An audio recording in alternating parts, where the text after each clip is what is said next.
Nii, me oleme siis, korraldasime just ühe väikse Blacki, üritasime teha livet kõikidele huvilistele. Kill, Kaare Indias, mina Rene Satsi Dublinis, siis läks nässu. Täpselt siis, kui Kill jõudsid öelda, et Indias juhtub kõike ja mina jõudsin küsida, et mis seal siis juhtuda võib, siis läks põhimõtteliselt internet ära ja sina hakkasid piiksuma ja krõpsuma. Et me teeme hästi ruttu selle väikse salvestuse igaks juhuks, et mul jäid paar asja kuulmata. Et Kill Baba, tere, mis kuradi nimi see Kill Baba on? Kus see Baba sinna tuleb? Kill Baba tuli mulle sellest, et ma õppisin Pushkari muusikakoolis siinsamas Indias. Õppisin Pushkari muusikakoolis koos väikeste lastega India muusikat, nii Rajasthani folkmuusikat. Ja siis ma mängisin seal, mina proovisin trummi mängida ja siis seal olid 4-aastased tüdrukud ja poisid olid mul selline ansambel, kellega me koos harjutasime. No ja siis nad hakkasid mind tasapisi hüüdma Kill Babaks, et siukse pika habemega, et babad on siin kandis sellised nii-öelda pühad mehed, käivad ringi palverännakul ja nendesse suhtutakse nii-öelda suure respektiga. Nii et siis minusse suhtuti ka suure respektiga ja siis lapsed hüüdsid Kill Babaks ja tasapisi hakkas terve Pushkar mind Kill Babaks hüüdma. Nii et kui kunagi oli vaja head esineja nime või artisti nime, siis oli mul tegelikult juba olemas ja ei pidanud väga palju vaeva nägema. Väga lahe, jah? Ja siis tõid selle nime Eestisse kaasa ja... Just. Ja tasapisi sõbrad. Ja sõbrad hakkasid tasapisi ka Kill Babaks juba hüüdma ja niimoodi siis ongi. Jah. Minusuguseid segadusse siin. Et me ennem rääkisime natukene pikemalt, õigemini mina rääkisin ja sina lihtsalt tiiksusid, et me ei hakka seda salvestust nii pikaks tegema, aga ütle ruttu, miks inimene peaks Indiasse minema? Inimene, kes pole kunagi Indias käinud, näiteks müü mulle maha India reis. Mina ei ole näiteks Indias käinud, ma käin Pakistanis tihti. Ma pole Pakistanis käinud, et me ei saa võrrelda. Jah, et sul on siis raske müüa juba, sellepärast sa tead Pakistanis, aga seal on nagu, ühteteist sarnasust on olemas. Aga mina müüksin seda India reisi sellega maha, et kui sa tahad ikkagi vähekenegi eksootikat saada, sa tahaksid näha midagi eriskummalist, mis võib-olla Eesti inimesele tundub nagu täiesti arusaamatu. Sa tahad seigelda ja seda kõike nagu suhteliselt soodsalt teha, siis India on tõeliselt see koht, mis pakub sulle tõesti palju põnevaid võimalusi seda kõike nautida, seda kõike saada. Kas India seiklus ohtlik ei ole? Maod, haigused, meeletult palju inimesi. Kuidas seda Ohtlik muidugi on, ohtlik ikka, seiklused peavadki ohtlikud olema ja sellest nagu tulebki nagu läbi tulla täpselt sellega niimoodi, et sa oled tasakaalukas, sa vaatad, sa proovid ennast asjaga kurssi viia, mis toimub, mis on, kuidas käituda, kui madu vastu tuleb, kuidas käituda, kui inimene vastu tuleb, mida nendega rääkida on ja missugused inimesed, siin on võrratult palju erinevaid inimesi. Nii et igal ühel on oma kultuur, igaüks ootab sinult midagi teistsugust. Tasapisi õpid neid tundma. Ma panin endale kirja, mul on pastakas käes, ma panin kirja, et maoga tuleb siis rääkida, et mida ma maoga räägin. Et päriselt võib maoga kokku juhtuda, jah? Maoga võib täiesti vabalt kokku juhtuda, jah. Aga ega seal pikka juttu ei ole, et proovi ikkagi tasakesi taanduda ja nii-öelda, nagu siin öeldakse, et kui sa annad respekti maole, siis madu annab respekti sulle. Ja madu midagi vastu ka vist ei räägi, et nad on üsna konkreetsed tegelased, eks ole. Ja tal on jah oma kindel käitumisviis, ta kas läheb ära või ründab. Okay. See on nagu parim reklaam lausa Indiale üldse. Ei no. Jah, vabandust, et võtame need asjad, mida me seal laivis ei kuulnud ruttu. Koroona, kuidas praegu Indiasse sisse saab? Koroona, jah, see on väga tähtis tõesti, sest et on oluline, India siiski nõuab teatavat nii-öelda käitumist selles suhtes koroona suhtes ka, et sul peab olema ikkagi tehtud. Sa saad lennujaama koduleheküljelt tõmmata endale alla lingi, kus sa saad täita ära nii-öelda self-declaration'i ehk enda siis deklaratsiooni, enda tervisedeklaratsiooni, mis siis tähendabki seda, et sa kirjutad, et kuna sa said oma koroonasüsti ja kui palju. Seal on kõik küsimused ilusti ette antud, kas sa said süsti või siis 72 tunni jooksul enne reisi tuleb teha ära siis koroonatest. Okay. Seal kusagil siis nagu Confidos või mingisuguses peenemas kohas. Nii et ikka veel maailmas on selliseid kohti?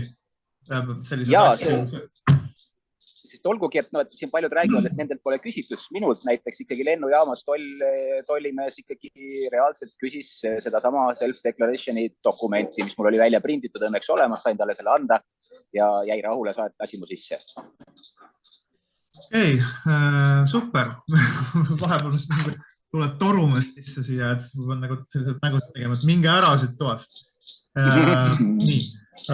Me rääkisime ruttu sellest, et GoTravelil tuleb Margus Kalamiga. Margus Kalam mulle enda väga meeldib, tuleb veebruaris tuleb India reis, kuhu siis võib-olla tasub kaasa minna, kui julge üksinda Indiasse reisima minna. Ja ma ütlesin, et mina tean sellest reisist vähem kui sina, et kommenteeri paari sõnaga meie veebruarikuu reisi.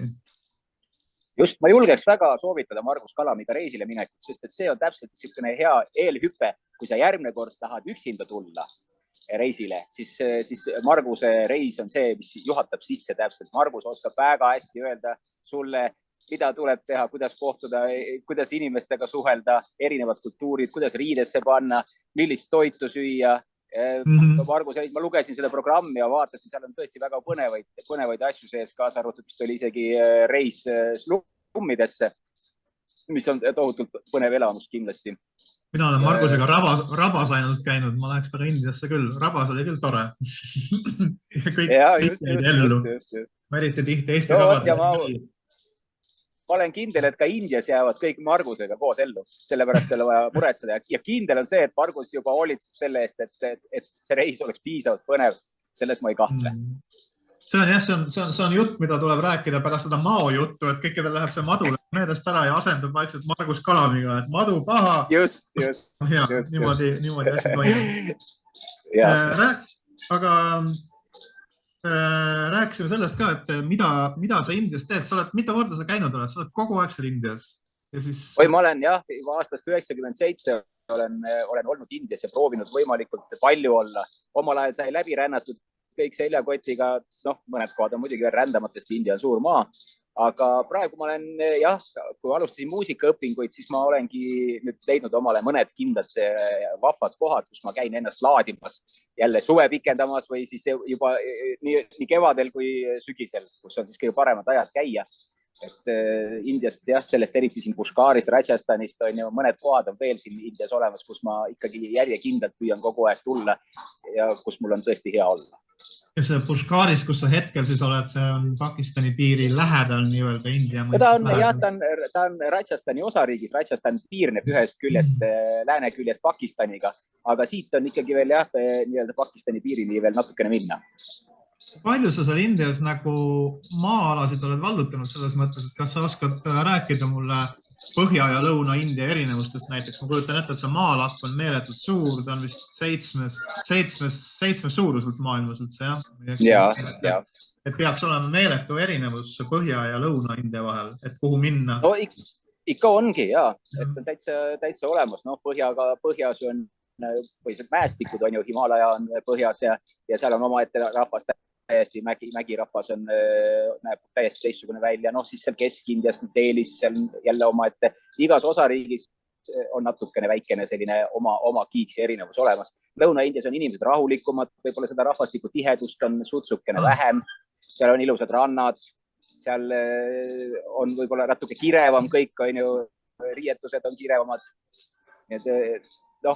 Erinevad vaibid on täiesti olemas. Lõuna-India vaib on natukene selline rahulikum, chillim. Põhja-India vaib jälle natukene närvilisem. Vägedes muidugi ei ole seda muret eriti. Vägedes on rahulik ja seal inimeste tihedus on väike, aga just suurlinnad on täiesti omaette kohad. Need on täiesti omaette subkultuur. Delhi, Mumbai, Chennai, Kolkata, täiesti iga linn, kus juures nendest on ka veel täiesti erinev. Arvata võib, jah, seal jõuad ikka kõvasti käia, et hakata aru saama ja siis ilmselt siis söögid, et mulle maitseb India söök, siis tegelikult ma ilmselt ei tea, millest ma räägin, et ma kujutan ette, et kas põhjas ja lõunas on kindlasti täitsa erinev köök, kas see erinev köök on nagu öö ja päev või on ikkagi mingisugused ühised jooned? Mingid ühised jooned on olemas siiski. Jah, et taal on eks siis läätse leemeki, mida kõik hea meelega söövad, et see on ikkagi põhimõtteliselt üle kogu India levinud. taal ja tšapati või rooti, siis see on niisugune leivakene, mis kiiresti valmistatakse. Taal ja leivakest, seda siis kõik igal pool söövadki ja siis vastavalt juurde, et riisid ja erinevad puuviljad ja juurviljad, et siis juba hakkavad nagu väiksed erinevused tulema selles köögis sisse ja maitsed ka, kui Lõuna-Indias kasutatakse palju kookost ja maitseained on ka isegi natukene teistsugused ja erinevused on olemas. Aga võib-olla Eesti inimesele esialgu, kui niimoodi tulla, proovida Lõuna-India toitu ja Põhja-India toitu, võib-olla ei saagi suurt aru hetkest, et maitseained mõlemad on vürtsikad. Tšilli põletab suud ja mul tuleb meelde, kui ma läksin esimest korda Sri Lankale, et Indias ei ole käinud jällegi, et Sri Lankal olen käinud, mis on suhteliselt on ta tamilite poolest ja on Indiale lähedane, siis ma olin Istanbulis kuskil laeva peal, siis ma olin nii põnev nende Sri Lanka esimese reisi pärast ja seal oli mingi suur India perekond. Ma läksin nendega juttu rääkima ja küsisin, kas nad Sri Lankast teavad midagi ja jõudsin neile öelda, et issand, kuidas mulle meeldib India toit ja ma ei jõua ära oodata ja siis nad kõik vaatasid mind ja küsisid, et India toit meeldib, aga miks sa siis Sri Lankale lähed? Ma tahaks nagu peaks Indias ära käima, et aru saada, et kas seal on tõesti ka Sri Lanka ja India toidul vahe. Seda oleks küll huvitav teada. Mulle endale tundub, et Sri Lanka toit võiks olla selline Lõuna-India toidule suhteliselt sarnane, just kuna seal on tamilid ka esindatud, et seal ilmselt on sarnaseid elemente, jah. See on kuidagi natukene, ma olen nagu kuulnud selles mõttes, et ma ise ei oska võrrelda, aga ma olen kuulnud, et on natukene tahtsin öelda maitselagedam, mitte maitselagedam, aga klaas ja vaesem. Et ma ise võib-olla võrden, et ma käin päeval Laoses ja võrrelda Laose ja Tai toitu, et need on ju ühed samad ained, aga Laos kuidagi ei pane nagu nii palju seda fantaasiat sinna sisse, kui Tai paneb. Mul endale tundub, et Sri Lanka toit on võib-olla natukene vaimuvaesem heas mõttes, aga ma ei tea, ma pean kontrollima. Just siin on, ütleme niimoodi, et kui ma võtan, mul praegu siin ei ole ühtegi menüüd käe pärast, võtad siit selle sama kohviku menüü lahti, siis siin on ligemale 100 toitu. Võib-olla väikeste erinevustega tihti lugu, aga juba väikesed, mida sa tooraine kasutad sa herneid, kartuleid või missuguseid läätsesid sa kasutad, kikerherneid või ube või kõik, iga asi on natuke erinev, erinevad soostid, kuidas see maitsestatud, mis seal põhi on. Kõik on, huvitav maailm on tegelikult see India köök. Sa ajad mul kõhu nii tühjaks, ma lähen India restorani siit otse pärast, kui ma selle boksi kinni panen. Kuule, räägi mulle endast veel korraks, nagu mul mingi 1-2 küsimust veel, aga ma tean, ma tegelikult ei ole ju päris elus kunagi kohtunud, ma olen väga põgusalt natuke. Jah, samas on tunne, nagu me oleks seal loeg tundnud. Täiesti, jah, muidugi ma tahaks nüüd kohe sulle sinna kõrvale istuda ja ühe külma õlu võtta. Õlut ikka saab. Siin saab salaja õlut küll, sest et siin tegelikult Pushkaris on otseselt alkohol keelatud, kuna see on ikkagi püha linn. Aga mingite mööndustega, kui ma siit telliks, siis nad tooksid mulle niimoodi kohvikannu kallatuna õlut ka ära. Jah, see on ainukene koht, mis ma Marguse reisi kirjeldusest läbi lugesin ka tähelepanelikult, et kus kohast peab endale õlut tellima vaikselt kohvikannu sisse. Kuidas muidu Indias alkoholiga on? See on saadaval. See on ikkagi enamuste saadaval. Just ongi, et Gujarat on näiteks selline osariik, aga sinna te ei lähe ka, sinna Margust teid ei vii ka, et kus kindlasti ei tohi nagu alkoholi olla, ei tohi müüa ega isegi ei ole saadaval. Aga mulle ülejäänud kohtades sinna pole mõtet viia vist, jah. Ei ole, eestlasele on seal keeruline hakkama saada. Aga üldiselt teised kohad on okei. Ma isegi mõtlen mitte nagu nüüd otseselt turistile, aga kultuuriliselt, et kui tähtis alkohol seal kultuuris on, et kas inimesed nagu tarbivad, ületarbivad, kas on alkoholi probleeme või on see maa on nagu natukene alkoholist oma hinduismiga nagu hoidub. Et kuidas see üldine foon on niimoodi ikkagi, et enamus hindusid ikkagi deklareerivad, et nad ei joo alkoholi ja religioonis on see neil keelatud ja ka moslemitel on keelatud, aga see muidugi ei tähenda, et nad seda tegelikult ei tee, et kui vahest on ikkagi päris hull pilt, mäletan esimeselt teelis, veedetud ajad, kui sa sattusid alkoholipoe juurde, kui nägid, et see alkoholipood on lähedal sellega, et maas vedelisid lihtsalt inimesed juba tihemalt ja tihemalt, on ju. Et siis sellest sai aru, et see tegelikult on ikkagi päris suur probleem paljudele. Et olgugi, et seda võib-olla igal ühel ei müüda, aga jah, see on ikkagi probleem. Just, jah, seda ma nägin just Sri Lankal ka, et alkohol ei ole nagu kultuuri osa ja kui satud sinna alkoholipoe ligidale, noh, minule ikka meeldib aeg-ajalt võtta, et siis see alkoholi ostmine Sri Lankal on niisugune häbi asi enam-vähem, et kõik need inimesed, kes seal juba ümber ei ole mitte niisugune mõnus, et mina ja sina võtame külma õlu ette, vaid on nagu eludega läbi inimesed ja kõik, kes sinna kogunevad, on see kuidagi kohutavalt kurb, et endal läheb igasugune alkoholi isu läheb nagu pealt ära. Ja noh, aga õnneks nagu samastuda. Ja mõnes mõttes on muidugi praegu see ikkagi natukene paranenud võrreldes selle kunagise ajaga, et praegu ikkagi ma juba väga vähe näen nagu neid inimesi vedelemas ja ütleme, kui sa Teilis lähed ka Nut Place'il kuhugile ilusasse restorani baari või kõik, siis on tundnud täiesti nagu läänes, et ikkagi alkoholi serveeritakse viisakalt ja hästi ka. Nad ei vedele sellepärast COVID tappis ära nad võib-olla. Aga nüüd sinust korraks veel ruttu, et ma hakkasin sealt rääkima, et me ei ole üldse kohtunud. Ma tean, et sa teed Bombillast, mida ma olen kuulanud hästi ammu, siis sul on Räpina Jack. Just. Räpina Jackiga olemegi praegu siin. Sellepärast. Räpina Jackiga me olemegi siin, meil on väikene selline loomelaager, mis siis nagu päädib siin mõnede kontsertidega ka, tasapisi valmistame ette, kutid on juba praegu panevad prooviruumi valmis, nii et kui ma siin lõpetame, siis ma lähen vaatan, mis nad on üles pannud ja siis ma hakkame tasapisi proovi tegema. Väga lahe, aga sa pead midagi, ma mäletan, et mul oli üks lemmiklugusid kunagi hästi ammu juba tegid sa selle loo, kui ma Iirimaale kolisin, siis mulle väga meeldis see üks lause sealt, et raga kindlat sissetulekut ei taga, et sa pead ka veel tegema ju, kui lihtsalt Indias passima ja kontserte andma ja sööma head ja paremat. Mida sa veel teed? Midagi peab veel, eestlased kadeb. No just, ja. Ma olen jah, just raha tuleb sellest, et ma siin olen ennast sisse seadnud tasapisi, toon maale India hõbeehteid poolvääriskividega ja mul on siin väikene veebisait didima.ee veebipood, kus on siis võimalik minu ilusaid ehteid näha ka. Ja sa käid nagu kaubareisijana siis Indias ka või? Ma proovin kõik asjad segada omavahel ikkagi selles suhtes, et ma tulen siia, siis ma nautin siinset elu, naudin kultuuri, teen muusikat, mängin kohalike pillimeestega pilli koos ja siis samal ajal ostan ehteid ja tegelen nii-öelda oma elu rahastamisega ka. Ja sa ütlesid mingi hetk mulle, et sa käisid templis, et sa ei saa nagu rääkida, sa oled templis laulmas. Miks sinusugust lastakse Indias templisse laulma? Kuidas see võimalik? No, kui te tulete Pushkari ja küsite Kilbabaad, siis siin mind teatakse. Me oleme siin Bombillasega andnud mitmeid kontserte ja me võime öelda, et alguses, kui me esimese kontserti andsime, siis me olime põhimõtteliselt nagu rock'n'rolli maaletoojad siin Pushkaris, sest et siis ei olnud nagu veel laivis keegi näinud elektrigitarre ja trummikomplekti ja niimoodi. Ja kui me selle kontserdi ära tegime, siis me põhimõtteliselt vennastusime kogu selle Pushkariga. Nii et et ja kuna ma olen siin ikkagi pidevalt käinud ja kõik enamus inimesed teavad, et pole. Väga äge.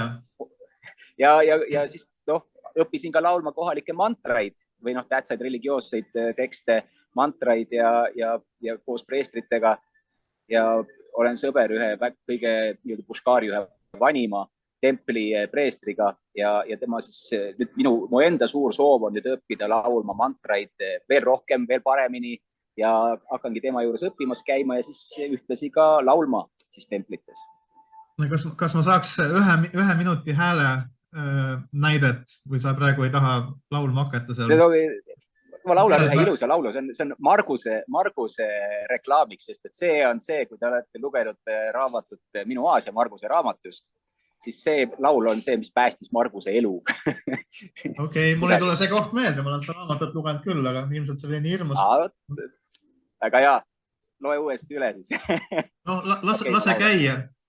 Jah. Ye dosti nahi torenge dhammagal tera saarna jodengi. Just. see laulab, oleme sõbrad igavesti ja meie sõprust mitte miski murda ei saa. Väga ilus, mul tuli pisar silma, aga õnneks sa lõpetasid nii ruttu ära, et ma ei jõudnud nutma hakata. Mida sa... Just ma vaatasin, et sul hakkab. Võtame kokku, et nagu nii keegi nii pikalt ei viitsi vaadata, et reisimine India on lahe, peaks kindlasti minema, elamused, särgid-pärgid. Mida sa tundid, kui sa päris esimest korda, nüüd ma olen nagu see arglik, et võib-olla olen käinud siin Türgi kuuldis natukene ja nüüd mõtlesin, et tulengi ka Indiasse. Mida sa tundsid ise, kui sa esimest korda läksid? Kuidas ennast ette valmistada? Ma esimest korda Indiasse tulin, siis ma ei osanud midagi ette valmistada. Ma tulin tulema siia just, et oli eesmärk kaupa tuua, täpselt nagu Margus, sest et me tegime sellel hetkel Margusega koos businessi ja mina olin see mees, kes nagu pidi esimesena tulema siia Indiasse neid asju. Margus on kaval, mine vaata. No, see on nagu naine lastakse pimedas trepikojas alati ette, sest et see on viisakas. Ma ei tea, mis on. No jah, just. Mina ja Peeter tulime siia esimest korda ja ma ütlen ausalt, selleks ajaks, kui me hotelli jõudsime, oli veel vist juba 3-4 korda nahk üle kõrvade tõmmatud kenasti ja olime oma nii-öelda vitsad kätte saanud ja siis tasapisi läks nii-öelda siis asjade tundmaõppimiseks aega. Me sattusime kõige valemal ajal, kõige palavamal ajal, siis hakkas veel mussoon ka, mis tähendas, et seda palav oli edasi, aga vihma sadas. Nii et ma arvan, et vist teisel või kolmandal päeval ma korraks isegi panin pildi taskusse. Aga tuli ette ja ma jõudsin juba mõelda, ma ei tule siia kunagi enam tagasi. Ikka tuleb selline mõte vähesõnaga, et selle mõttega siis võib võidelda või peab võitlema või taga, et see mõte Margusega seda probleemi ei tule, sest et tema teab väga hästi, kuidas selliseid probleeme vältida, et inimene ei satuks selliste tunnete kütkesse. Margusega on turvaline, tema teab, ta viib õigesse kohta, ta hoolitseb, ta näitab täpselt ära, ta näitab neid ohtasid kõik kaugelt, ta räägib ära, kus võivad olla need kitsaskohad, millega peab arvestama. Nii et kui sa oled Marguse reisil ära käinud, siis järgmine kord sa võid juba täiesti vabalt ise tulla ja sa tead juba, kuidas sa käituma pead. Aga kui ma olen nüüd sattunud kogemata sinna üksi, vaata, sa ütlesid, et siin tõmmati nii-öelda piltlikult 3 korda kuni hotelli jõudmiseni, et kuidas üldse käituda või kuidas sellest hoiduda, kui nüüd ei ole seda kaitsvat Margust, kus oled üksi sa sattunud. Kõige targem on endale ikkagi proovida selgeks teha, kas siis mõne tuttavate abiga või uurida natuke, kas või Lonely Planetist on ju, seal on ikkagi enamus neid skämme ja probleeme on ikka kirjeldatud. Et vaadata järgi, et kuhu sa lähed, proovida ikkagi endale mingi hotell paika panna, et sa esimesed ajad veedaksid nagu mingis kindlas kohas. Siis sa võid tasapisi hakata vaatama, uurid hotellist, on ju, kuhu minna, tasub, kust võtta endale nii-öelda reisid, kui sa tahad edasi reisida, missugust reisi kasutada, kas sa lähed rongiga, lennukiga, autoga, kuhu sa tahad minna, on ju, et see on siis sulle seletatakse ilusti. Üldiselt hotellis inimesed, kui sa kuhugi lähed, üritavad sinu eest hoolitseda ikkagi, et sa järgmisse kohta kindlasti kohale jõuad. Okei, no see ongi see, et ma tahtsin tegelikult lõpetuseks, et ärme seda rohkem pikemaks aja, et tahtsin küsida, et kas on mingisugune väga konkreetne soovitus, aga et ilmselt see soovitus juba peituski selles, et natukene eeltööd teha kindlasti. Ja eeltööd teha ja ole kohal. See tähendab seda, et on olnud sõpru mul ka, kes on nagu joonud ennast nii-öelda lennukis peaaegu nagu niimoodi purju ja siis mõnusalt läinud seiklema on ja siis sattunud juba kuhugile, riksamehed on viinud kuhugile hotelli, kus tuleb maksta võib-olla mitme päeva eest korraga, sest et ootamatult selgus hommikul vara, et hommikul kell 10 oli nii-öelda check-in juba tehtud on ju ja või check-out juba möödas ja juba oli sulle teine päev tiksuma hakatud. Sina veel rahulikult niimoodi õndsamehe und magasid veel rahulikult. Eks ta ole vist niimoodi jah, et igasuguses uude riiki ei ole mõtet jõmmise peaga siseneda, et napsu võib võtta siis, kui juba tead, mis toimub ja kuhu lähed. Ikka väga erksalt minna, eriti sellisesse kohta. See on oluline just. Kuule, aga selge, mul ei ole live oleks olnud, siis oleks saanud inimeste lasta küsimusi küsida. Kui kellelgi on mingisuguseid küsimusi, siis saab panna selle video alla Kill Paabale otse küsimusi muusika kohta, küsida selle kohta. Vaatan üle. Küsige. Las küsivad siis. Jah, et küsige küsimusi siin all ja tema vastab teile kindlasti, et meie, et mitte teid väga tüüdata, lõpetame nüüd hetkel. Aitäh! Namaskar! Jah, see sama, mis sa ütlesid.